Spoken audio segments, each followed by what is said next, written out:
Joining me now is the chairman of the RNC, Reince Priebus. Thank you so much for joining me, Mr. Chairman. You just heard Donald Trump. It sure sounded like he was threatening you.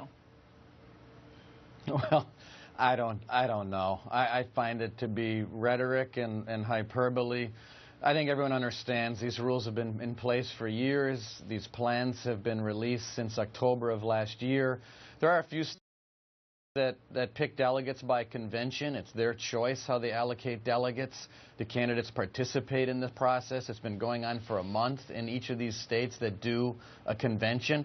But ultimately, about cleaning things up, it's up to the delegates. I mean, by majority, the delegates decide. They decide everything. So it's not a matter of party insiders. It's a matter of 2,400 plus grassroots activists, and whatever they want to do, they can do, and that's where the power lies. I know you tried to make that case over and over in private and in public to Donald Trump, but he doesn't seem to be buying it. In fact, take a look at what he said in an op-ed for the Wall Street Journal this week. It was a pretty serious charge at Ted Cruz. He said, voter disenfranchisement is not merely part of the Cruz strategy, it is the Cruz strategy. So do the RNC rules make it possible for a candidate to pursue that kind of strategy?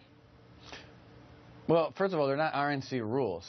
Each individual state determines how they're going to allocate their delegates. So it's up to the campaigns to know the rules and compete within each of those states within the rules. And so to me, I'm not going to get in the middle of a candidate back and forth, but I think obviously it's important for the candidates to understand that the majority of delegates is the goal, and you need to be able to play within the confines of the rules to make sure that you get there. Okay, so let's talk about rules that you do have a say in, which is the rules of the convention. For the last 40 years, the RNC convention rules and traditions, they've really been based on party leaders and the nominee working in tandem.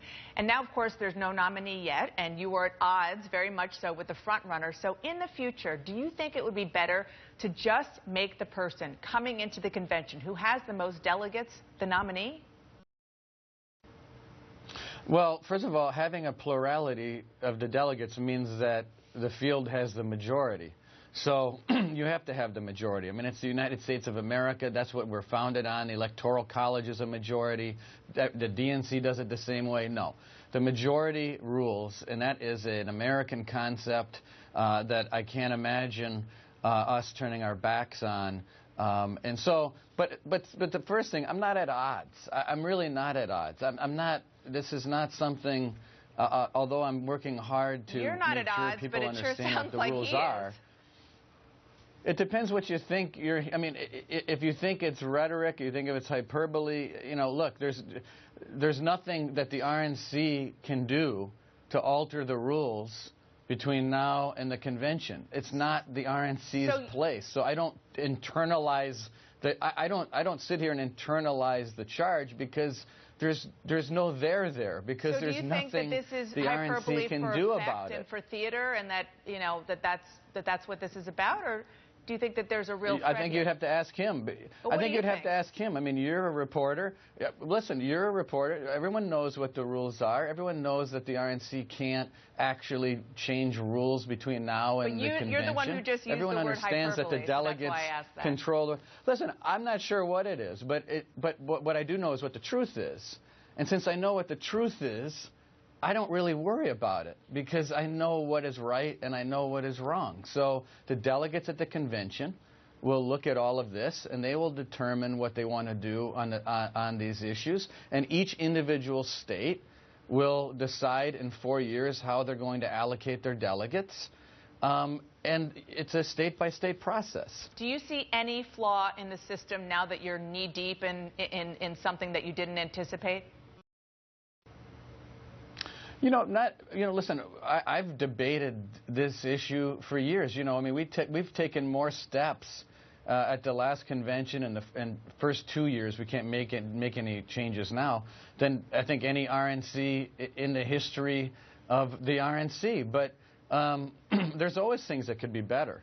But it doesn't mean, though, that just because some things could be better, that somehow it's all being rigged against a particular person. It just means that over time you can make improvements. Let me just ask you one last question. The RNC is having a meeting Sure. this coming week in Florida.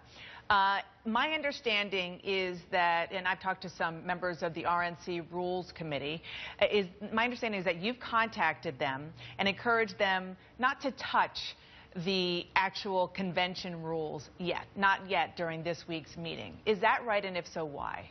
Yeah.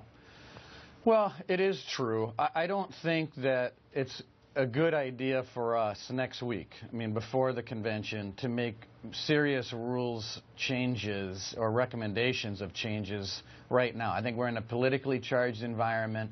I think it's too complicated. I think that the RNC Rules Committee, going forward with making rules amendment suggestions, it is not a good idea, because actually we can't actually change anything. It's up to the delegates at the convention. So the recommendations, I think, just confuse people.